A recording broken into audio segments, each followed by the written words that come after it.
Isa ka menor de edad nga nagapaligo sa baybay na lumos patay sa barangay Santo Niño Sur, Arevalo. Si Daryl Marie Sarmiento nakatutok.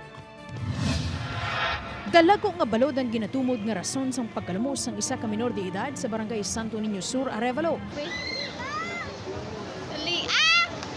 Nagalangoy ang biktima upod ang ibang pagid ng miyembro sang pamilya sang gulpiada lang nga ginhampak sang dako nga balod.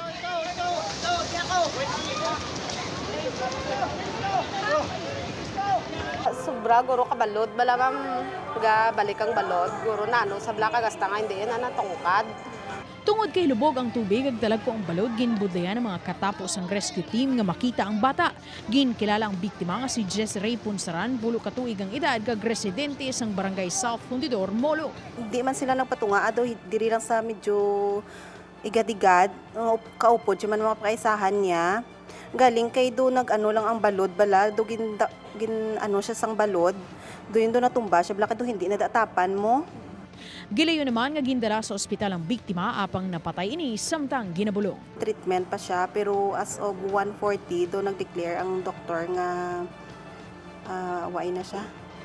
Daryl Marie Sarmiento, One Western Visayas.